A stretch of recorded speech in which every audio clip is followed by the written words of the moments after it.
Hello friends, welcome back to my channel. আশা করি তোমরা প্রত্যেকে ভালো আছো। আমিও ভীষণ ভালো আছি। আমি মৌ চলে এলাম নতুন একটা ভিডিওর সাথে। সত্যি বন্ধুরা, মানে কত রকমের মা হয়, তাই না? আজকে উজ্জ্বলের মায়ের ভিডিওটা দেখলাম, সাথে আবার ওইদিকে টিনারও ভিডিওটা দেখলাম। আমি নাম নিয়েই বলছি। এই দুজনের ভিডিওটা দেখেই না, মানে চিত্রটা পরিষ্কার বোঝা যাচ্ছে যে মায়েরও কত রকমের প্রকারভেদ হয়। এক মা সব কিছু ছেড়ে দিচ্ছে তার সন্তানের জন্য, আর আরেক মা নিজের সন্তানকে ছেড়ে দিচ্ছে তার নিজের সব কিছু সুখ স্বাচ্ছন্দ্য পাওয়ার জন্য।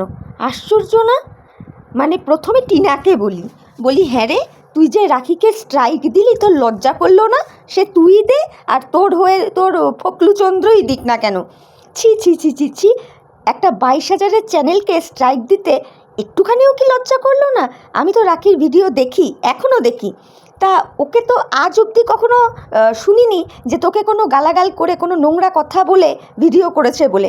তাহলে পুরাতন ভিডিওর থেকে ভিডিও ক্লিপ তুলে, তাও খুব কমই ইউজ করে রাখি কিছু ভিডিও করেছিল, অনেক প্রায় 1-1.5 বছর আগেকার ভিডিওগুলো। ওর মধ্যে তুই স্ট্রাইক দিলি, আর ওই সমস্ত ভিডিও ক্লিপস ইউটিউবের হাজার একটা ক্রিয়েটারের চ্যানেলে ঘুরেছে। মানে সিরিয়াসলি টিনা, এতটা নিচে নামতে পারিস? তুই নিজের স্ট্রাইকের জ্বালা বুঝিস নি?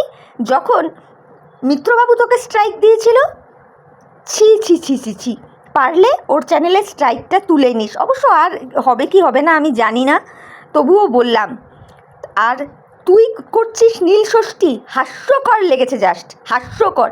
বলছি না যে তোর অধিকার নেই নীল ষষ্ঠী করার, কিন্তু তোকে অন্তত মানাচ্ছে না, বুঝতে পেরেছিস? তোর মুখে তোর ছেলের কথা কালে ভদ্রে একটাবারও শোনা যায় না, সেই তুই আজকে নীলের উপোস করছিস, নীলের বাতি জ্বালাচ্ছিস, আবার নীল ষষ্ঠী নিয়ে জ্ঞান দিতে বসেছিস। হাস্যকর বলবো না তো আর কি বলবো বল? তুই বুঝিয়ে দিচ্ছিস কেন নীল ষষ্ঠী করা হয়, কারা নীল ষষ্ঠী করে, কি ব্যাপার বৃত্তান্ত। তোর দাদার বউ, অর্থাৎ তোর বৌদির এখনও বাচ্চা হয়নি, তুই কি বললি? ঘরের আসনেই মোমবাতি নাকি প্রদীপ কিছু একটা জ্বালিয়ে দিতে, আর তোরা সব মন্দিরে গিয়ে আর কি করবি, যাই হোক। তা তোর মুখে এই কথাগুলো সিরিয়াসলি মানাচ্ছিল? তোর নিজের ছ্যাবলাপনা যায় না? তোকে মানে সিরিয়াসলি বলছি, তোর এই নীলষষ্ঠী নিয়ে কথা বলা, তোর এই উপোস দেখানো, তোর এই ছেলের নিয়ে, মানে ছেলের জন্য নীলের বাতি জ্বালানো, সবটাই ভীষণ হাস্যকর লাগছিল, ভীষণ হাস্যকর লাগছিল, বুঝতে পেরেছিস? আর তোকে কিছু মানুষ কমেন্টসও তো করেছে, আর তোর কিছু ভিউয়ার্স আছে না যারা আগাপাস্তলা সারা দিন রাত তোকে চাটে, তারা কিন্তু তোর ভালো চায় না, জানিস তো? যদি ভালো চাইতো তাহলে তারা তোকে ভালো উপদেশটাই দিত, কিন্তু না, তারা তোর সত্যিকারেরই ভালো চায় না। একটা কমেন্ট আমি দেখলাম, প্লাস রিম্পার ভিডিওতে বলল, উনি খুব ভালো কথা বলেছে যে এই বয়সে মায়েরা কি করে, তার ছেলে মেয়েদের স্কুল কলেজ নিয়ে ব্যস্ত থাকে, সরি কলেজ তো নয়, স্কুল নিয়ে ব্যস্ত থাকে, লেখাপড়া নিয়ে ব্যস্ত থাকে, এইসব নিয়ে ব্যস্ত থাকে। আর সেইখানে তুই কিভাবে তোর লাইফটা কাটাচ্ছিস দেখ। তুই ধিরিঙ্গিপনা করে বেড়াচ্ছিস, তুই মেলা ঘুরে বেড়াচ্ছিস, আর খাওয়া দাওয়ার তো মা বাবা নেই, এইসব করে কাটাচ্ছিস। তা তুই যদি এখন নীল ষষ্ঠী করতে বসিস, নীলের উপোস করিস, তো লোকে বলবে না? বলবে তো বটেই, তাই না?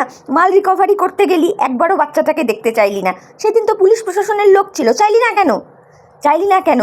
খুব ভালো হয়েছে, জানিস তো, তুই যে বাচ্চাটাকে নিয়ে আসিস নি, খুব ভালো হয়েছে। ভগবান যা করে না একদিকে ভালোর জন্যেই করে। ও যেই পরিবেশে আছে, আমি বলবো ভালো আছে।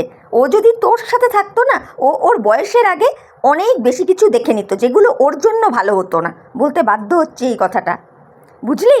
তোর বেলেল্লাপনা লাইফস্টাইলের থেকে কৃষু যেখানে বড় হচ্ছে, যথেষ্ট ভালোভাবে বড় হচ্ছে। তা বন্ধুরা, এই হলো এক রকমের মা, মানে এই টিনা। এইবার বলি উজ্জ্বলের মায়ের কথা, মাসিমার কথাগুলো শুনলাম। আমি জানি না কে মাসিমাকে কচুরি বুড়ি বা কচুরি দিদা বলেছে, সিরিয়াসলি আমি জানি না। তবে আমি বলবো এইভাবে কটাক্ষ না করাই ভালো। হতেই পারে তার কচুরি দোকান ছিল, আর এটা তো খুব বাস্তব কথা। কণিকা উজ্জ্বল আর কত বছর ইউটিউবের চ্যানেল করে একেবারে দাঁড়িয়েছে, এই তো হালফিল বছর 4-5। তার আগ অবধি তো মাসিমা সংসারটা চালিয়েছেন, উজ্জ্বলকে ডাক্তার কবিরাজ করেছে, উজ্জ্বলের ওষুধপত্র এনে দিয়েছে, তাদেরকে খাওয়া দাওয়া সমস্ত ভরণ পোষণ তো মাসিমা করেছেন। তো কোথার থেকে করেছেন? সে কিন্তু সেই ওই কচুরির দোকানটা থেকেই করেছে। সুতরাং কারো কর্মস্থলটাকে এত ছোট করে দেখার মনে হয় কোনো মানে হয় না, এটা উচিত না করা। যাই হোক, এটা গেল প্রথম কথা। এবার আসি আরেকটা কথায়। আরেকটা জিনিসও মাসিমার বলা কথা থেকে বুঝলাম, এই যে জমি বাড়ি বিক্রির কথা, এটা তার মানে রিসেন্টের ব্যাপার নয়, এটা 1 বছর ধরেই কিন্তু চলছে, যেটা ইউটিউবে আমাদের কাছে এখন প্রকাশ পাচ্ছে, কিন্তু বিষয়টা 1 বছর ধরেই চলছে, যেখানে মাসিমার ঘোর আপত্তি। মাসিমা বাড়ি বিক্রি করতে দিতে চান না। আমিও মাসিমার সাথে সহমত। কেন বিক্রি করবেন বাড়িটা? মাসিমা নিজে বললেন যে নিচের তলাটা অনেক কষ্ট করে উনি, ওনার হাজব্যান্ড মানে জায়গা, টাকা পয়সা জমিয়ে জায়গাটা কিনেছে, কিনে সরকারের থেকে ঘর পেয়েছিল, অনেক কষ্ট সৃষ্ট করে তিল তিল করে টাকা জমিয়ে করেছে। তা কেন সে বাড়িটা ছেড়ে দেবে? সত্যিই তো, এখনকার দিনে কে কাকে দেখে? নিজের ছেলে মেয়েরাই নিজের মা বাবাকে দেখে না, সেই জায়গায় অন্য বাড়ির মেয়েরা তাকে দেখবে, এর কী গ্যারেন্টি আছে? যেটা মাসিমা বললেন। তো এই ক্ষেত্র দিয়ে বলবো, মাসিমা নিজের বাড়িটা ছাড়বে কেন? প্লাস মাসিমা এটাও কিন্তু বলেছে যে আমার অসুস্থ ছেলে, অর্থাৎ উজ্জ্বলের কথা বললো, ওই বা কোথায় যাবে? সুতরাং বাড়ি ছাড়ার কোনো প্রশ্নই ওঠে না। তা আমারও মনে হয় যে বাড়ি টাড়ি বিক্রি না করাটাই ভালো। আর মাসিমার এখন মাথার ওপর একটা ছাদ থাকা মানে একটা বিরাট বুকে বল ভরসা। সত্যিই তো, কেউ মাসিমাকে মাস গেলে বলবে না যে মাসের 1 তারিখ পড়ে গেছে, ভাড়ার টাকা দিন, বা আপনাকে দুটো জোরে কথা বললে কেউ বলবে না যে না আপনি এত জোরে কথা বলতে পারবেন না, যেগুলো আমরা ভাড়া বাড়িতে আর কি দেখতে পাই। তা এই বাড়িটা বিক্রি করে দিলে মাসিমা যাবেনই বা কোথায়, তাই না? তো সেই জায়গায় বলবো মাসিমার কথাগুলোর মধ্যে যুক্তি রয়েছে। তারপরে মাসিমা এটাও বলল যে বালা নিয়ে উনি কী করবেন। কত দামি একটা কথা বলেছে যে আমার ছেলে যদি সুস্থ সবল থাকে, আমার বালার কিসের প্রয়োজন, আমার এসবের প্রয়োজন নাই, বলল। ভীষণ ভালো লেগেছে। তারপরে এই কথাটাও মাসিমা বললেন যে আজকে যদি দেখতাম যে এই বাড়িটা বিক্রি করে দিলে উজ্জ্বল হেঁটে চলে বেড়াবে, আমি এই মুহূর্তে বাড়ি বিক্রি করে দিতাম, যে আমার ছেলেটা হাঁটবে, চলবে, দাঁড়াবে। এটাই তো একটা মা চায়, তাই না? এটাই তো একটা মা চায়। একটা মায়ের কাছে সোনা দানা ঘর বাড়ি কি বেশি? বেশি নয়, সব থেকে বেশি হচ্ছে গিয়ে তার কাছে তার সন্তান, যেটা মাসিমার কথা থেকে আজকে পরিষ্কার বোঝা গেল। তবে আরও একটা কথা বলি, এটা আমার মানে ধারণা, মাসিমার কথা থেকে যেটুকু বুঝলাম, মেবি এই 1 বছরে কণিকার কোনো ব্যবহারে বা কণিকার কথাবার্তায় মাসিমার হয়তো এমনটাই মনে হয়েছে যে নিজের ছেলে মেয়েরাই দেখে না, পরের বাড়ির মেয়ে কী করে দেখবে, অর্থাৎ কণিকার ক্ষেত্রে। যদিও এটা ইন জেনারেল বলতে গেলে কথাটা ঠিকই বলেছে, সত্যি নিজের ছেলে মেয়েরাই দেখে না তো পরের বাড়ির মেয়েরা কী করে দেখবে, তাই না? কিন্তু মাসিমা এই ক্ষেত্রে আপনাকে বলতে চাই, দেখুন আপনিও যেমন করেছেন ওদের জন্য, কিন্তু কণিকাও করেছে আপনাদের জন্য, তাই না? কণিকা যেরকম মেয়ে, তাতে মনে হয় না ও ফেলে দেবে। আপনি কথায় কথায় বললেন যে এখনকার দিনের সবারই মেন্টালিটি হয়ে গেছে এই রকম, মানে নিউক্লিয়ার টাইপের, যে বিয়ে হওয়া মানে আমি, আমার হাজব্যান্ড, আমার ছেলে মেয়ে থাকবো, আমার মা বাবাকে দেখবো, আমার ভাই বোনকে দেখবো, মানে মেয়েটার ক্ষেত্র দিয়ে, মানে বৌমার ক্ষেত্রটাই আগে প্রায়োরিটি পায়। আপনি এটা বোঝাতে চাইলেন। কিন্তু দেখুন, কণিকা কিন্তু ওর বাপের বাড়িতে যতটা না করেছে, তার অনেক বেশি আপনাদের করেছে, যেটা আমরা কিন্তু ভিডিওতে দেখেছি। তারপরে আপনি আরও কথা বললেন যে এই যে কণিকা নাইটির বিজনেস করছে, ও অনেকবারই বলে আপনাকে নাইটি নিতে, কিন্তু আপনি নেন না, আপনার একটা নাইটি 2-2.5 বছর চলে যায়। দেখুন, বলে তো মেয়েটা, তাই না? ওরও গুণ রয়েছে, নিশ্চয়ই রয়েছে। আবার এটাও বুঝতে পারছি যে নিশ্চয়ই কণিকারও কোনো ব্যবহারে আপনার খারাপ লেগেছে বলে আপনি এইভাবে কথাটা বললেন। আর সোনাকেও বলবো, সোনার কথা থেকেও বুঝতে পারলাম যে সোনার সাথে কণিকার হয়তো এমন কিছু হয়েছে যার জন্য সোনার এখন এসে মনে হচ্ছে যে আগে কণিকার মন মানসিকতা ভালো ছিল, এখন খানিকটা মন মানসিকতা অন্যরকম হয়ে গেছে। তবে সোনার ডিম্যান্ডটাও তো একটু অন্যরকম ছিল, কেন কি ও প্রথমে এসে বলেছিল শুধু থাকতে দিলেই হবে, তারপরে ও বলল আমাকে এখানে থাকতেও দিতে হবে, আমাকে কণিকাকে রান্নাবাড়ি করে খাওয়াতেও হবে। এগুলো তো আজকালকার দিনে একটু অ্যাবসার্ড একটা চাহিদা, তাই না? যাই হোক, আপনার কথাগুলো শুনে আজকে আমার যুক্তিযুক্ত বলেই মনে হয়েছে মাসিমা।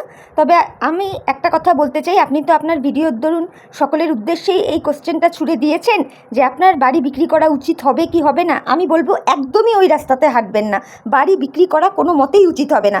যদি সেইভাবে কোনো সলিউশনে না আসতে পারেন, তার জন্য পুলিশ প্রশাসন বিভিন্ন রকম আইনি ব্যবস্থা আছে, ওই সব দিকে দ্বারস্থ হন।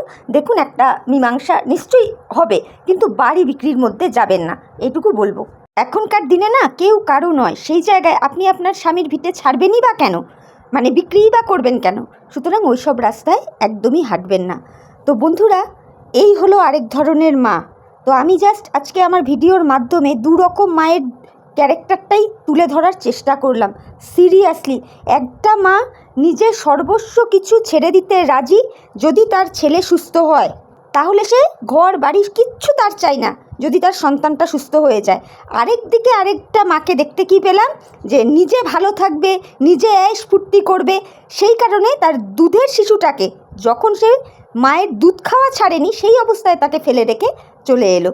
এই তো হচ্ছে অবস্থা, কি আর বলবো বলো। যাই হোক, ভিডিওটা আমি আর বড় করব না।